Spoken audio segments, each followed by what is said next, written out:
Bismillahirrahmanirrahim. Assalamualaikum warahmatullahi wabarakatuh dan salam sejahtera. Kembali bersama saya Subhan Yusuf di Rakyatku TV. Dan kali ini ada narasumber kita yang luar biasa. Tapi sebelum saya sapa, dan mana-mana kita akan kembali setelah ya.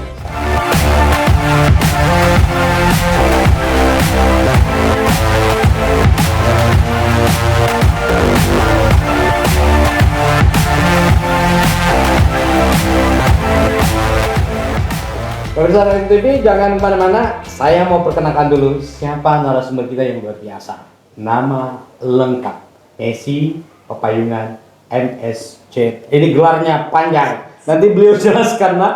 Kemudian dia dari Unhas, sekampus saya dulu. Kemudian yang luar biasanya dia dari negeri kanguru, dari Griffith University, Brisbane, Australia, pada tahun 2022. Dan luar biasanya karena dia Master Public Health Epidemiologi. Kemudian pengalaman kerja, dia pernah di luar negeri juga kerja. Ternyata dia mulai di PNS di Kanwil Kesehatan Timur, yeah. 1997-1999. Kemudian beliau juga pernah konsultan. Wah, luar biasa ini. Luar biasa. Nanti kita akan gali sebenarnya. Kalau saya cerita lebih enak kalau beliau yang cerita. Kita sapa. Siap. Bu Messi, how are you? Good, thank you. Alright. And I will introduce to you Messi, the same area with me. Orang Toraja bilang Sang Baine. Sang Baine, Sang Mane, Sang Baine. We are come from Tanah Toraja. Baik, Bu Messi. Siap. Bisa. Sebenarnya saya mau perkenalkan tadi, tetapi saya lihat ini panjang. Lebih baik kita yang cerita ke pemirsa kita, kemudian kita bahas soal banyak kasus, terutama kekerasan seksual dalam masyarakat kita sekarang. Bisa diperkenalkan dulu. Ini pernah di negara tetangga ya, Timur Leste. Gimana ceritanya? Sampai ibu terdampar di sana. Siap. Silakan. Baik, saya sapa dulu pemirsa. Assalamualaikum warahmatullahi wabarakatuh. Selamat sore. Ya. Salam sejahtera bagi kita semua. Terima kasih kepada host yang sudah saya juga terima kasih mengundang kami untuk berdiskusi gitu ya. Tadi udah diperkenalkan, nama saya Messi Papayungan. Saya awalnya memang di bidang kesehatan. Kesehatan, baik. Iya, jadi dulu saya tadi udah dijelaskan S1 saya di FKM Unhas. Kemudian mendapat beasiswa di bidang epidemiologi. Jadi harusnya saya menjadi epidemiologis. Right. Itu 11-12 tahun yang lalu. Iya. Tapi setelah menjalankan beberapa tugas, kemudian saya masuk ke Dinas Pemberdayaan Perempuan, Perlindungan Anak. Ini sinkron. Sebetulnya tidak terlalu pas ya, tapi saya semacam sudah tersesat dari kesehatan. Baik. Tapi insya Allah tersesatnya ini ke jalan yang benar. Jadi mudah-mudahan itu ke jalan yang benar. Baik. Mudah-mudahan tidak salah. Dan ternyata dunia yang saya temukan setelah itu lebih kompleks daripada dunia kesehatan sendiri. Kesehatan sendiri. Berarti sebenarnya banyak berkah yang Bu Messi dapatkan dari Dinas Pemberdayaan Perempuan. Iya, jadi dinas lebih general, lebih luas. Jadi Dinas Pemberdayaan Perempuan Perlindungan Anak ketika itu dengan ada KB-nya di belakang ya, Pemberdayaan Perempuan Perlindungan Anak, Pengendalian Penduduk dan Keluarga Berencana. Jadi mungkin karena dia baru berdiri dinas badannya waktu itu, kemudian saya pindah dan saya dimasukkanlah ke situ. Disitulah sebetulnya mulainya saya berkenalan dengan dunia perlindungan perempuan dan anak. Baik. Yes, which is ternyata setelah saya beberapa tahun di situ, saya baru paham bahwa ternyata permasalahan sosial anak dan perempuan itu begitu kompleksnya, dan itu sangat terkait dengan banyak hal termasuk kesehatan, termasuk kesehatan jiwa, itu ya, mental health, kemudian juga sosial, ekonomi, pendidikan dan sebagainya itu memang sangat berkontribusi terhadap kondisi sosial yang disebabkan karena kekerasan terhadap perempuan dan anak. Terus ada juga pernah jadi konsultan ya, Decentralized Health Service. Ini kenapa bisa terdampar ke sana? Iya, saya ketika pulang karena ceritanya pulang dari luar negeri, jadi bisa bahasa Inggris. Ya sih. Sehingga waktu itu ada project bank apa ya, Asian Development Bank, Ya, ADB. ADB. Mereka waktu itu lagi mendampingi Indonesia untuk mendampingi transisi dari sentralisasi menjadi desentralisasi di awal otonomi. Baik. Nah, kemudian saya mendapatkan kesempatan sebagai konsultan mendampingi daerah-daerah untuk membuat sendiri sistem kesehatan daerahnya. Baik. Jadi saya belajar banyak dari sistem itu dan ternyata saya baru sadar bahwa pengalaman dan ilmu yang saya dapatkan dulu di project itu ternyata sangat relate dengan apa yang kemudian dikembangkan dalam rangka menyusun sistem perlindungan anak di Sulawesi Selatan. Luar biasa ya. Iya, banyak pelajaran jadinya. Ya, hidup itu adalah belajar. Ya. Pak. Makanya memang mungkin betul kata pepatah, experience is the best teacher. Yes. Dan kemudian itu menjadi pegangan Bu Messi untuk kemudian sekarang jadi kepala bidang perlindungan. Ini tidak gampang loh untuk menapaki karir ini, panjang kan perjuangannya. Tentu iya. Pemirsa jangan kemana-mana, kita akan menggali apa yang akan menjadi bahasan kita pada kesempatan ini. Jangan kemana-mana, kita akan kembali setelah yang satu ini.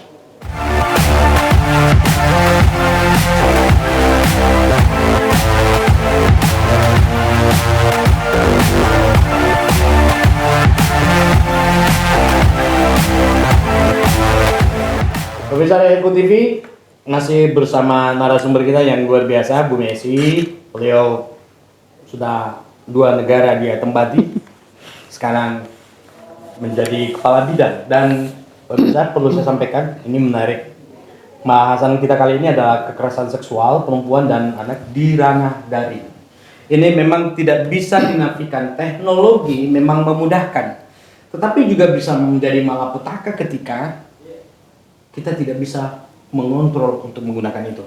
Nah, Bu Messi, Tabe, saya mau tanya ini kan kasus ini luar biasa tinggi ya. Se-Indonesia itu ada sekitar 26-40, dan saya pikir ini sangat penting untuk kemudian kasih edukasi kepada pemirsa kita. Gimana sih sebenarnya how to solve nanti ini? Dan kita bahas soal kekerasan seksual perempuan dulu. Silakan.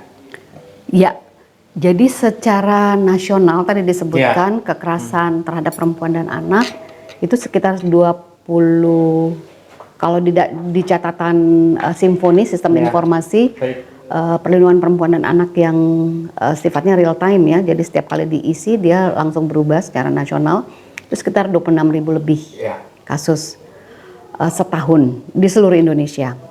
Kalau Sulawesi Selatan sendiri kurang lebih yang tercatat itu sekitar tahun lalu itu sekitar 1.300 sampai 1.500 kasus. 1.500, oke lah. Itu yang terlaporkan, iya. Kalau tidak tercatat lebih banyak lagi. Jelas. Jadi itu masih sangat underreported, itu hanya yang ke pelayanan pengaduan. Baik. Jadi kalau kita bicara soal kekerasan pada umumnya biasanya kita sebut sebagai fenomena gunung es. Yang dilaporkan yang kelihatan di atas ini kecil, di bawahnya itu tentu angkanya jauh lebih besar yang tidak tersampaikan, tidak terekspos, yang masih diem gitu ya. Nah, kalau kita bicara dari laporan itu berapa banyak sih yang kekerasan seksual? Ternyata kurang lebih rata-rata itu 30%. 30% dari semua kasus? Dari kasus yang dilaporkan. Jadi singkatnya misalnya dari 100 orang yang melaporkan tindakan kekerasan seksual, ada 30. Ada 30 orang perempuan atau anak yang mengalami kekerasan seksual. Itu kira-kira tinggi atau sangat tinggi ya? Karena apa? Saya mau bilang gini, dibandingkan misalnya dengan kesehatan. Ya, satu kasus rabies itu sudah diumumkan sebagai kejadian luar biasa, KLB.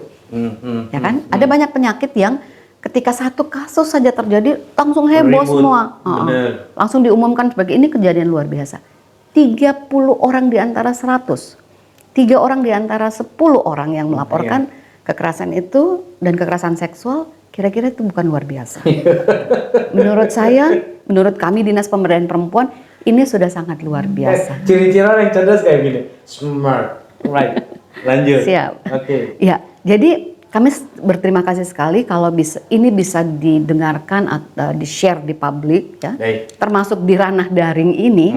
Jadi ranah daring ini kan tadi disebutkan ada manfaatnya, tapi ada mudaratnya juga. Baik. Semoga sisi-sisi manfaat ini bisa kita sharing bahwa kita sedang tidak baik-baik saja. Indonesia tidak sedang baik-baik saja dan Sulsel tidak sedang baik-baik saja dari masalah kekerasan seksual. Baik, ini perlu di-underline. Teman-teman, pemirsa dimanapun Anda berada, ini perlu digarisbawahi. Indonesia, khususnya Sulsel, tidak baik-baik saja soal kekerasan seks perempuan dan anak. Dari mana-mana, saya akan kembali setelah yang satu.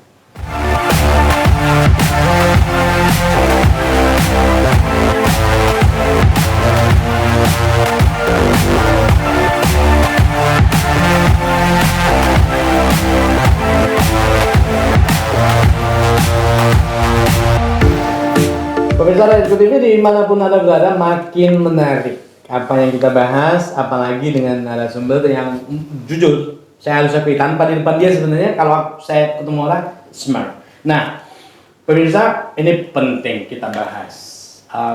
Kita bahas tadi soal kekerasan seksual perempuan dan anak di ranah daring.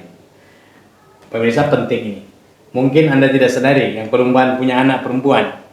Lebih bagus kita bertanya kepada Ibu Kepala Bidang soal fenomena ini. Kan banyak itu orang di Facebook misalkan atau di mana tuh kirim-kirim pesan kan Bu, kemudian dari situ terjadilah barang-barang itu berkenalan, kemudian dia jadi korban. How to solve this problem? Oke, iya. Jadi mungkin saya cerita dulu ya kira-kira bagaimana sih situasi penggunaan gadget. Oke, baik. Kalau data survei ternyata lebih dari 90% masyarakat Indonesia itu sudah menggunakan gadget. Ya, 197 juta kalau. Iya, 197 juta dari sekian ya. Nah, berarti itu bukan hanya yang di kota, di desa-desa juga ya. Iya kan? Nah, dari keterpaparan itu kalau setiap hari ada juga surveinya. Berapa lama sih menggunakan gadget? Baik. Itu rata-rata 5 sampai 6 jam sehari. Nggak anak, nggak dewasa. Kita aja coba Pak Suban berapa jam sehari coba itu ya.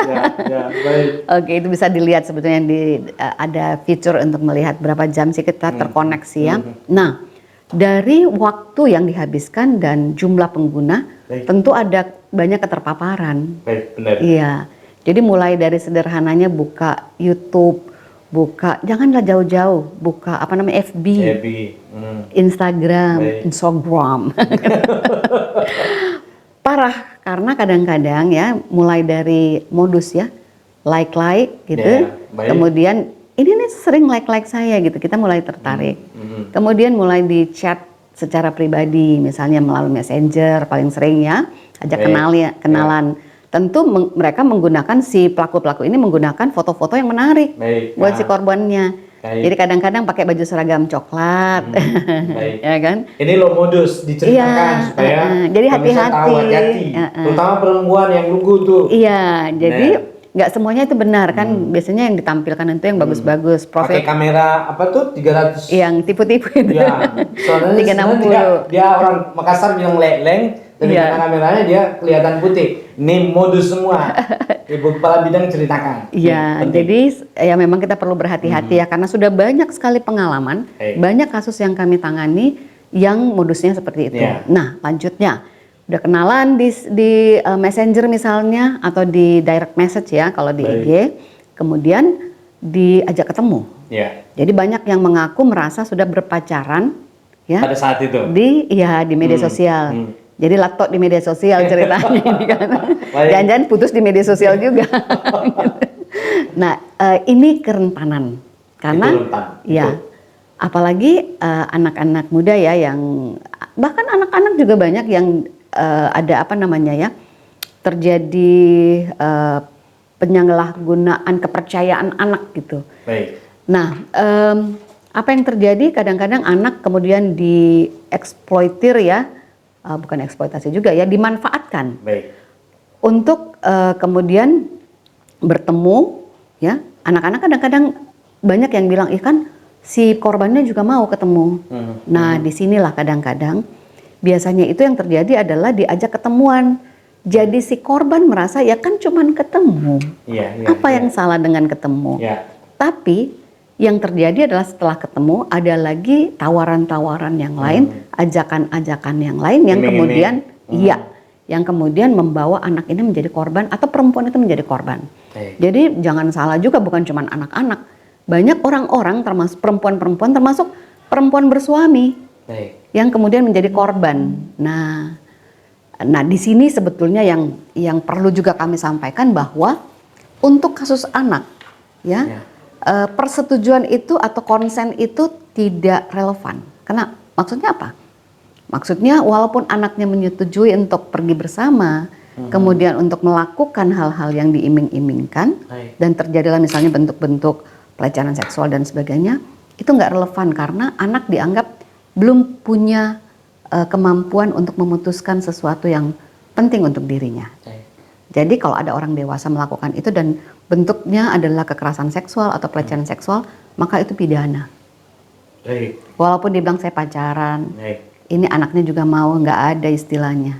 Nggak ada istilahnya. Di bawah 18 tahun itu pidana. Ya. Karena dianggap belum dewasa. Yes. Dan itu hukumannya tinggi loh. Ya, sangat tinggi, itu 5 tahun ke atas. Rata-rata itu 12 tahun. Ya, 12 tahun. Jadi hati-hati. Di bawah 18 tahun jangan kerasa gerusu. Iya. Jadi jangan suka patolo-tolo anak-anak. Jangan patol. Jadi ini penting. Tapi sebenarnya yang paling penting terutama pemirsa dalam keluarga memang apa yang disampaikan kepala bidang ini penting sekali menjadi catatan. Jangan mau bodoh-bodohi, dimanfaatkan. Iya. Kemudian selektif lah untuk kemudian menggunakan media sosial. Karena ini rentan seperti catatan tadi, rentan untuk kemudian dimanfaatkan mengibuli, terutama perempuan ya. Pemirsa jangan kemana-mana karena kita masih akan bahas soal beberapa hal terkait dengan kekerasan perempuan dan anak, terutama di daring. Jangan kemana-mana, kita akan kembali setelah yang satu.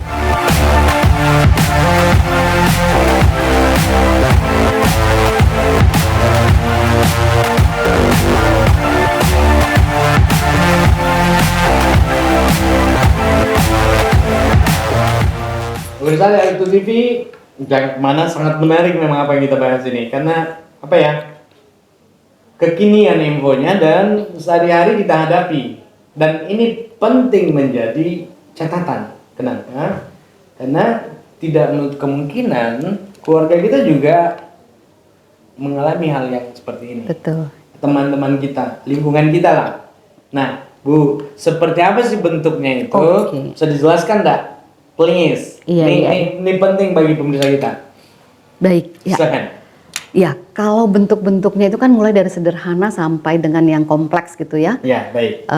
Yang pertama misalnya menampilkan materi-materi anak atau eksploitasi anak. Misalnya banyak sekarang yang menggunakan video anak, kan, kemudian foto-foto anak ya, yang kemudian diekspos ke seluruh media sosial.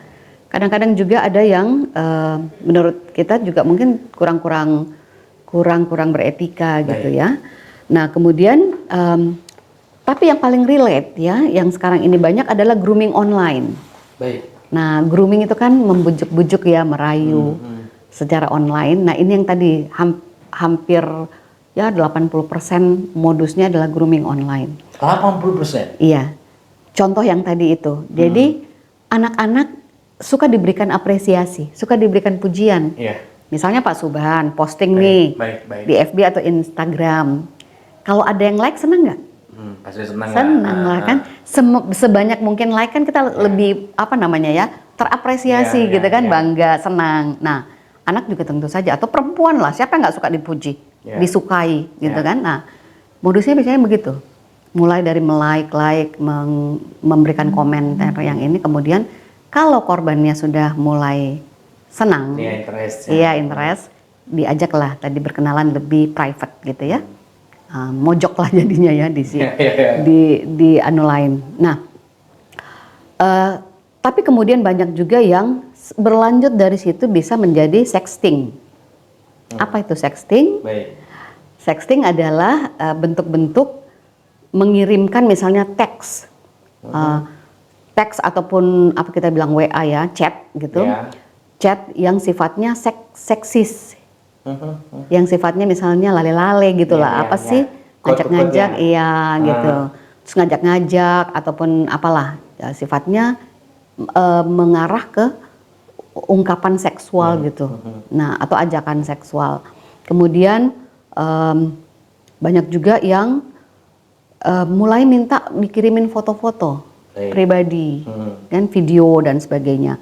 Kemudian ada juga kalau sudah sampai di situ, biasanya kalau sudah dekat, sudah nyaman, kan si pasangan ini, si korban ini sudah akan lebih apa namanya, lebih terbuka dan lebih gampang. Hanya untuk konsumsi dia gitu kan. Aduh saya rindu, saya kangen, bisa nggak kirimin foto?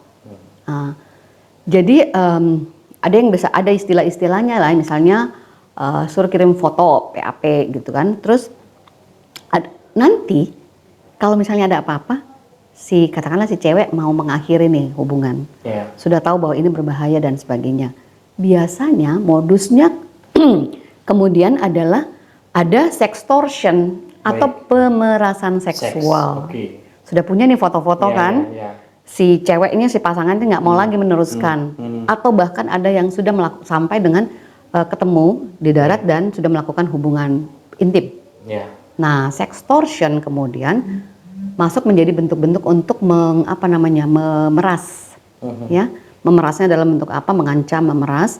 Kalau nggak mau lagi mengikuti permintaan itu, disebarkan fotonya. Banyak juga kasus yang misalnya untuk perempuan dewasa ya, diperas, suruh kirim uang dengan berbagai macam alasan. Nah, di anak juga seperti itu. Kemudian anak ada yang butuh minta uang jajan lebih banyak untuk mengirimkan kepada si pelaku. Jadi berbohong juga kan anak-anak. Nah, bentuknya juga ada yang sama-sama terus streaming, kan? Ada yang melakukan hubungan yang tidak etis, terus di streaming. Nah, kemudian ya itu semua ada juga yang namanya cyberbullying. Ini lebih banyak untuk menjatuhkan harga diri orang lain atau seperti apa. Jadi modus-modusnya tuh, dan itu kita temukan setiap hari-hari. Iya. Ini memang penting untuk di-protect ya. Iya. Protect sehingga ya paling tidak ini ilmu menarik ini, terutama perempuan. Iya. Hati-hati ngirim foto ke orang yang baru dikenal. Bisa jadi itu nanti seperti penjelasan kepala bidang, bisa jadi sexting nantinya. Kemudian setelah itu Anda diajak bisa jadi sextortion. Lebih tinggi lagi. Ada pemerasan, iya. Anda bisa jadi korban berkali-kali. Betul. Sudah jadi korban seks, bisa jadi korban harta juga karena diperas. Kalau Anda tidak mau, bisa jadi gambarnya diekspos, disebarkan. Jadi keluarga malu. Ini menarik, ini bentuk OSEA ya. Iya, OSEA. OSEA ini OSEA itu singkatan dari Online Child Sexual Exploitation and Abuse. Cuman kan belibet mulut gitu ya, lidahnya bicara. Ini menarik, materinya sangat menarik dan betul. Ini kita hadapi hampir tiap hari. Iya. Dan ibu-ibu terutama yang lebih dekat sama anak perempuannya, ini penting. Saya garis-garis bawahi, penting. Lebih baik awasi anak-anaknya pada saat menggunakan handphone. Dan memberikan pengertian bahwa ada resiko di dalam mengakses hubungan-hubungan ataupun kontak ya di media sosial. Ini penting sekali. Ini penting sekali sebelum kemudian menjadi korban. Karena terlalu banyak korban saat ini. Seperti yang penjelasan tadi, dari 130 diantaranya. Tapi itu yang kelihatan, yang tidak kelihatan exactly Bu Kepala Bidang sampaikan tadi, jauh pasti lebih besar. Urusannya teman-teman, kita akan kembali setelah yang satu ini.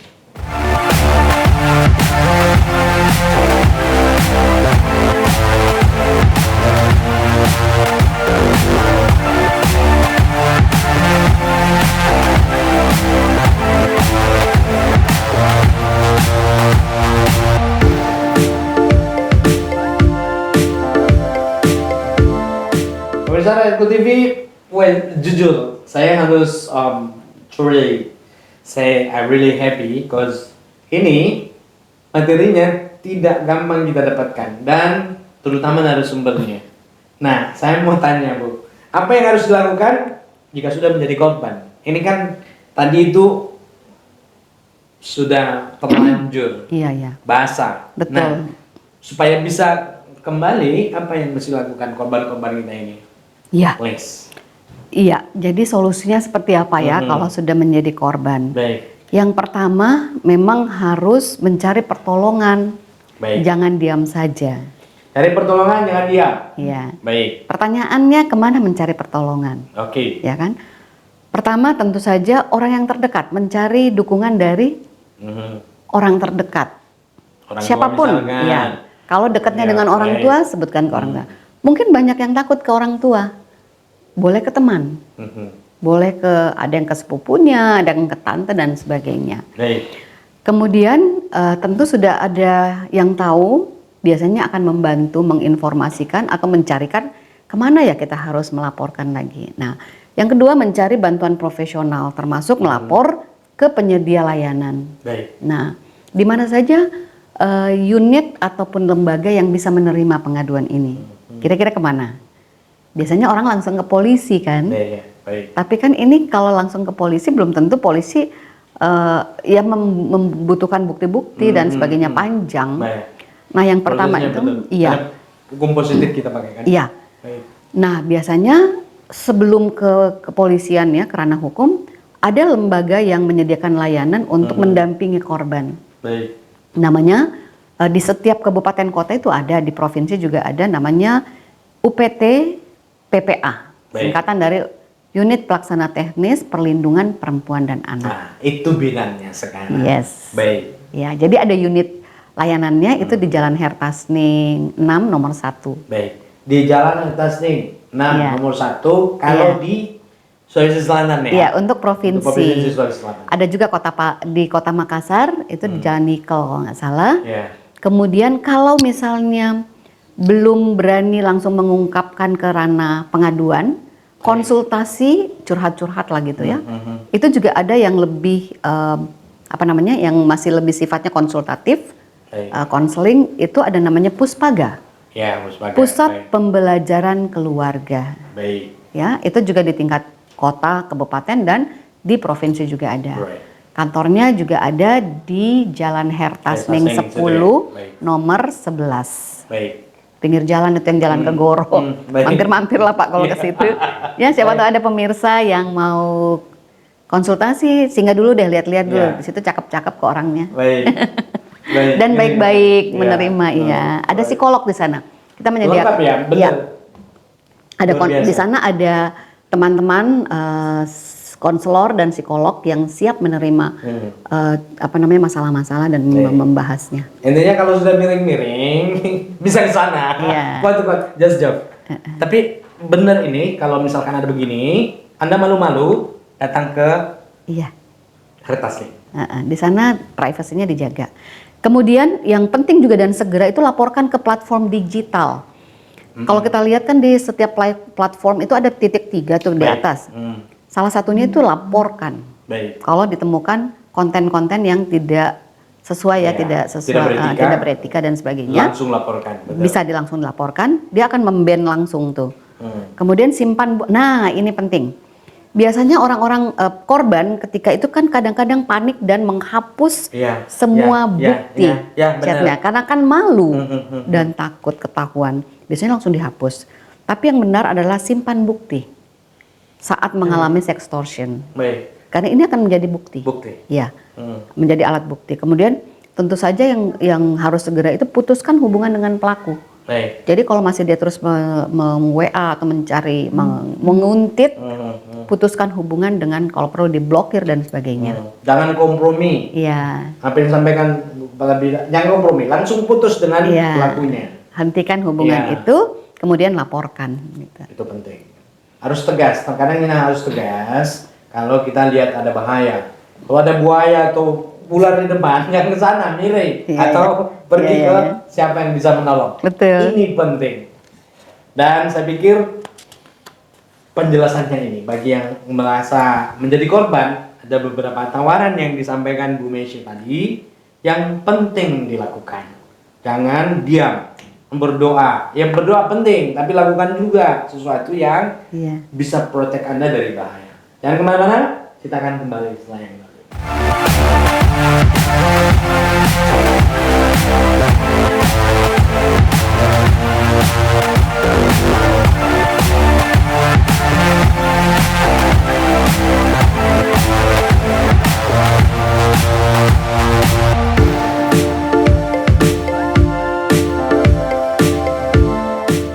Pemirsa Rakyatku TV dimanapun Anda berada, sebenarnya masih banyak mau digali. Tapi saya simpankan satu pertanyaan yang penting untuk Anda ketahui. Dan selanjutnya nanti Bu Mesya akan sampaikan harapan-harapannya ke depan.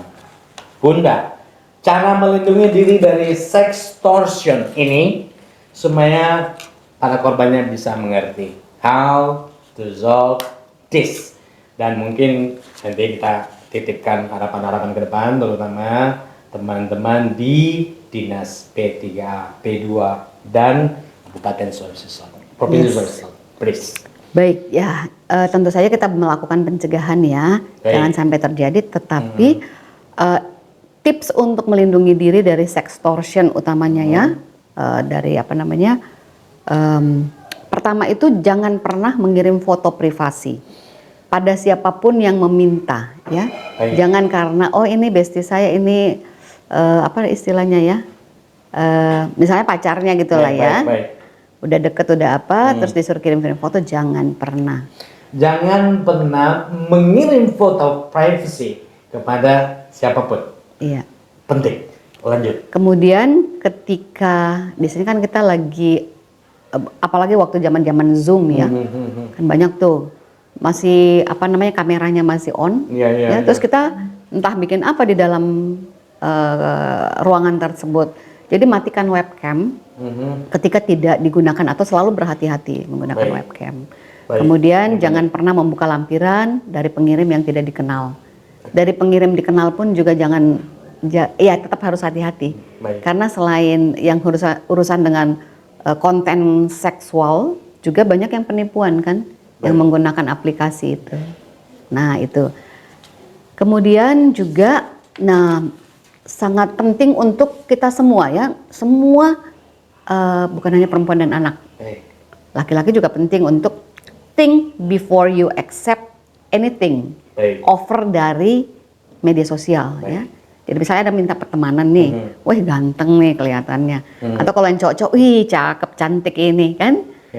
Weh, apalagi biasanya di fotonya misalnya ibu-ibu yang masih muda dengan anak kecil. Jadi soal ini janda muda, atau gitu juga kan ini ada duda, ya pakaian keren, terus ada anak, oh ada bayinya nih, berarti duda muda nih, duda keren kan. Kadang-kadang kita tidak pikir panjang, terima, ya kan. Jadi think before you accept offer gitu ya. Pikir dulu sebelum menerima, Ya, hati-hati. Kemudian ketika kita juga mengirim pesan ataupun foto-foto kita mau posting, hati-hati, think before you send. Oke. Kemudian ketika juga men-sharing sesuatu konten, biasa tuh di grup yang lucu-lucu, yang seksi-seksi, cerita-cerita seksual gitu kan, lucu kita rasa, terus kita resend, forward, langsung kan. Padahal kalau itu misalnya menjadi sesuatu yang melanggar, maka kita juga bagian dari pelanggaran itu. Jadi hati-hati men-share dan men-send, meneruskan. Gitu kira-kira Pak. Masih ada yang mau disampaikan? Cukup. Mesya Papayungan, thank you so much. You're welcome. Saya betul-betul pemirsa sangat senang dan mungkin ini bisa jadi referensi. Tidak hanya mungkin di Rakyatku TV tapi beberapa podcast ini penting untuk disosialisasikan. Kenapa? Langsung menyangkut banyak orang dan menjadi fenomena yang kita temukan setiap hari. Sekali lagi, Bu Mesya, terima kasih. Saya Subhan Yusuf. Sampai jumpa. Assalamualaikum warahmatullahi wabarakatuh dan salam sejahtera.